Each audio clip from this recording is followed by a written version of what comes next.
Up everybody, it's your boy Anthony McClain back at you with Black Hand Capital. So in this video we're going to talk about the AMC Q1 earnings report.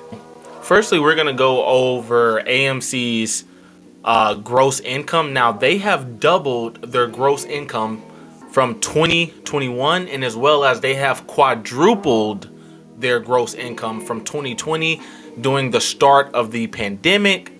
Or they are prospecting to be back at pre-pandemic levels by Q4 2022, which I find extremely bullish and extremely important, because all of the hedge funds, Wall Street, they were all saying that AMC, that the theaters are done, but we are already looking at being back to pre-pandemic levels by the end of this fiscal year with AMC.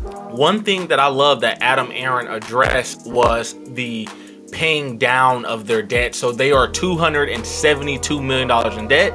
They paid off $43 million in Q1. And by the end of Q4, they are prospecting to pay down $120 million of their debt, which I think is amazing, because now we see that AMC is digging theirself out of their hole. There was three things that Adam Aron said during the earnings report that really struck.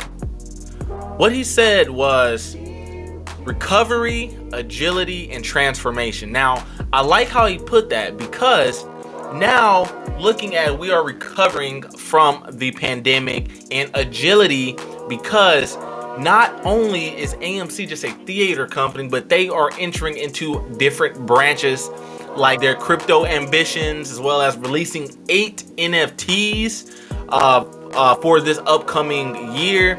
Now, we don't know if they're going to be a go to the theaters and scan and get the NFT, or you will have to buy them outright. He also said that there might be a combination of both, but whatever is going to bring revenue to AMC is that they should just buy them outright. Let's bring revenue to AMC. Let's keep showing Wall Street that this is a bullish stock.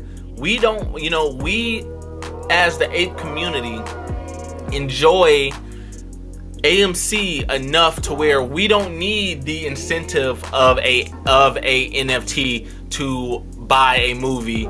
We can buy a movie and we can still buy their NFTs separately. And the thing is, that's what I think AMC should do with their 8 NFT projects. Have them completely separated. Charge for the NFTs for what they are worth, and then still charge for the movie for what it's worth. We don't need the incentive for that, because us as the ape community, all we want to do is bring revenue to this company. One thing that I love that he said was that not only is he the CEO, he is an investor himself, so he is thinking like an investor. And what I like about that is that connects him, to the AMC community, instead of like the directors from Twitter who only own the 77 shares altogether. And we have Adam Aron, who owns millions of AMC shares, and when he retires is looking to use that as a retirement. So we have a CEO that is listening, firstly, to us. Secondly, he is actually considering ideas, and thirdly, he is actually a investor within AMC. And the thing is, you would think that this would be common knowledge. Why would you run a company and not invest into it? But we see what happened with Twitter. So we see here, we finished off $12.43. And during earnings, we ran all the way up to $13.43, came back down while Adam was talking, and as well as the CFO, and we ran pretty close back to $13.32, and then now we're in this downtrend. Now, how does that make sense? We outperformed Netflix. We outperformed Twitter. We are outperforming companies that Wall Street swore that they were going to be extremely bullish during this time. But in reality, it was AMC that lasted the test of time. Now, how are we in a downtrend? And the crazy part about that is that just makes the AMC movement, the AMC community stronger, because we see that the stock is not even reflecting the fundamentals of the company. So let's take a look at Reddit, because a lot of information from Reddit. Okay, so here on Reddit, CEO Aaron declares war. Quote from the earnings call: "I see your frustrations with your perceptions of how the market works or does not work. Your anxiety over the so-called failed to deliver shares, or your alarm over something that by its very name sounds ominous in a dark trading pools. I promise we will pounce when the timing is right." And I love that.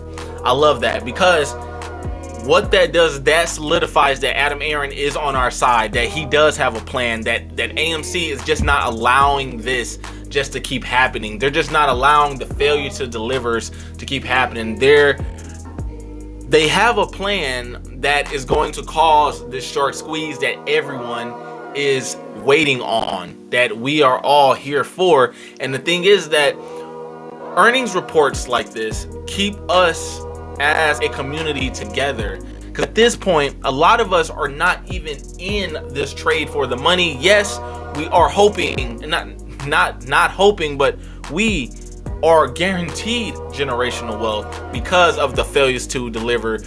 And in my opinion, we are 4x over the float. We own the float 4 times over, and that is my honest opinion from going back from 2020 to pre-pandemic levels, because if that is when the shorting started, and we are 4 times more if we are 4 times gross in income, then in my opinion, we own 4%. We own 4x the float. And the thing is, the hedge funds know this, and they're petrified of what's going to happen when this thing squeezes. And the thing is, like I always say towards the end of my videos, that this is going to be the greatest transfer of wealth in United States history. And the thing is, we are going, the 99% are going to take back everything that the 1% took from us. This is a very unfair market, and we see what hedge funds, what institutional investors do. We see what Ken Griffin is doing.